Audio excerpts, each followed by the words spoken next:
all of us in this state auditorium, including me, already did that.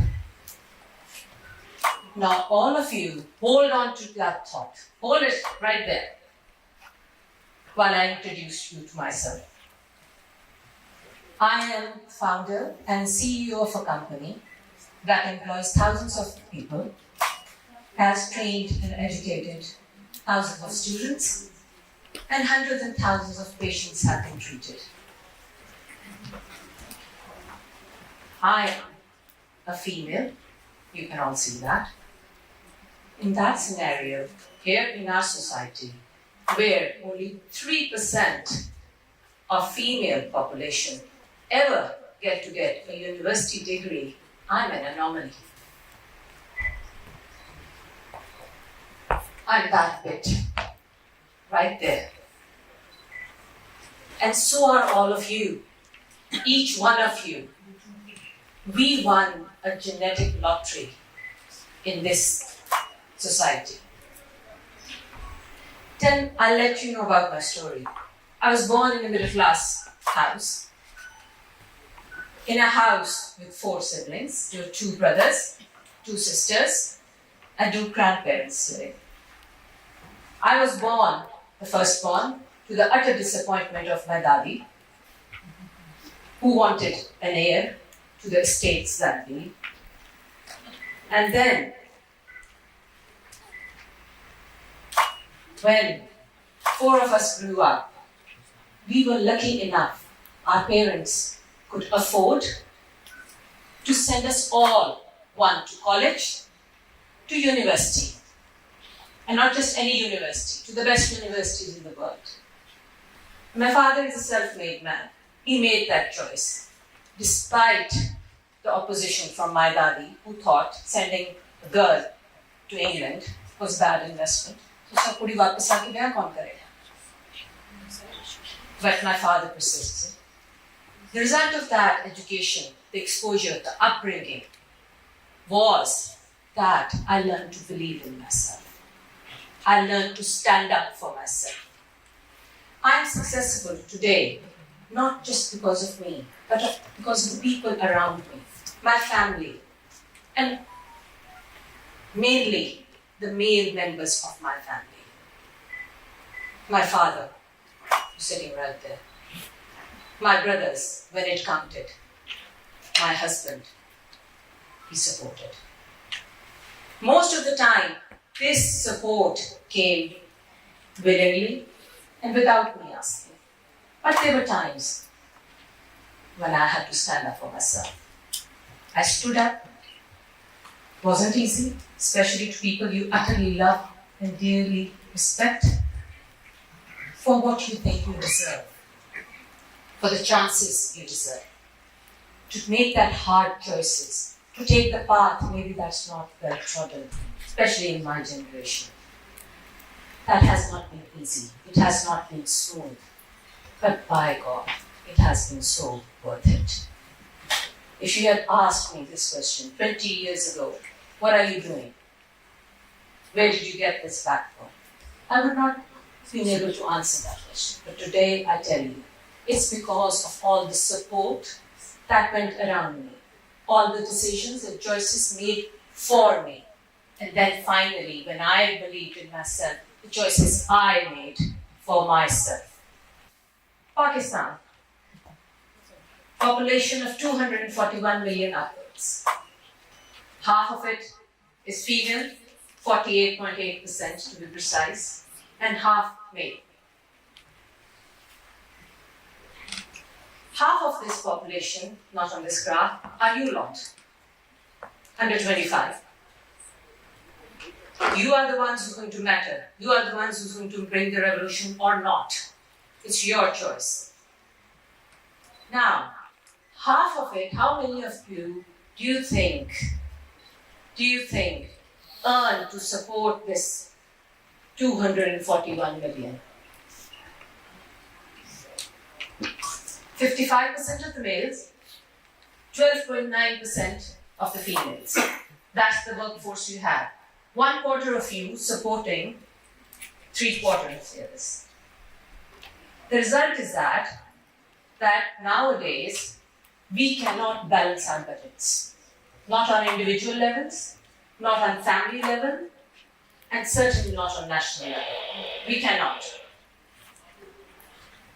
How are we even going to address this if we decide that we're going to exclude half the population from the whole process? It's not possible.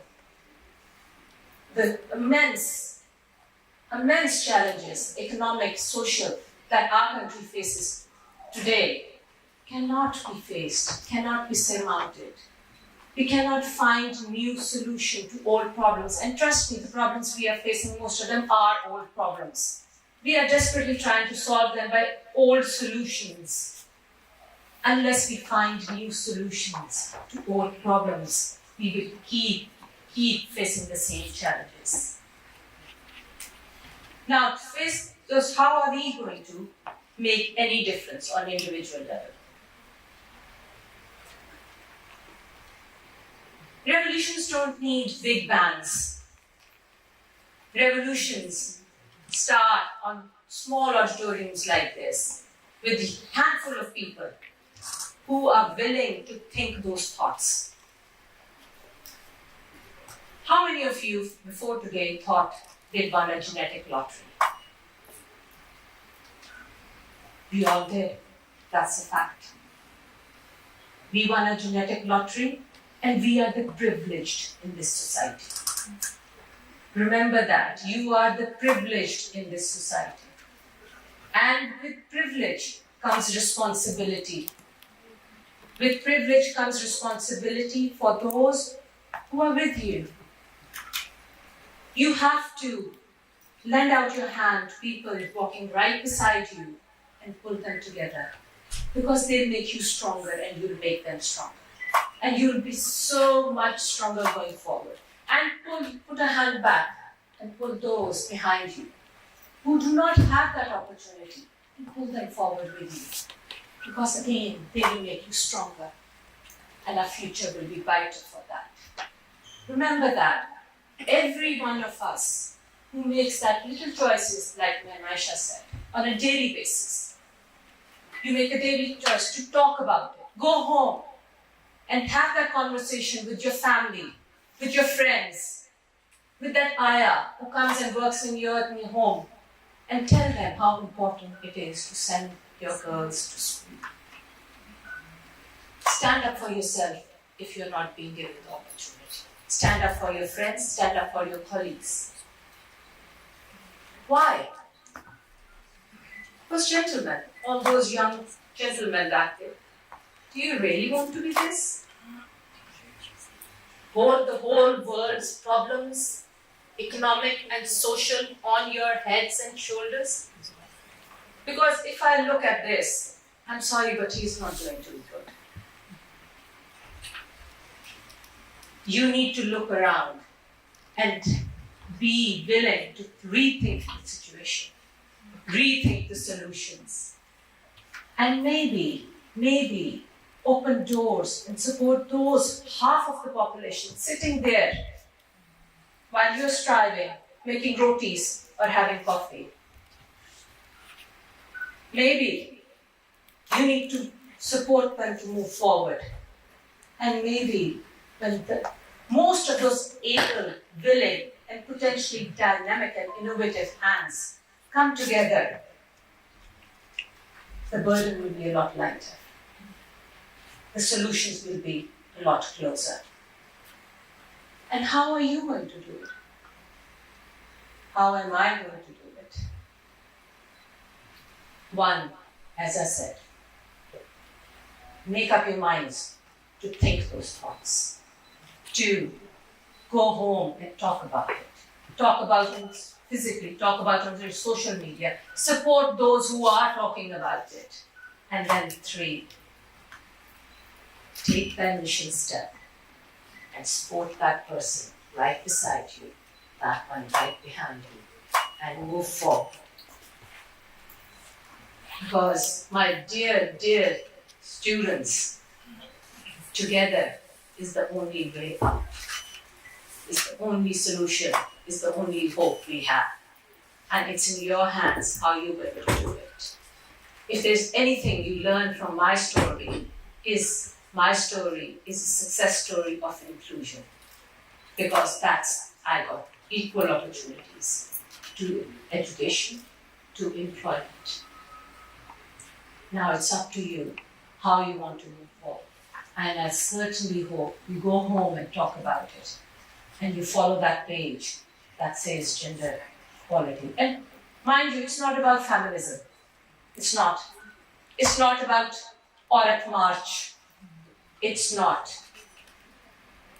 It's not because it's morally right thing to do. You should do it because it's a smart thing. You should do it because that's the only solution, only hope we have.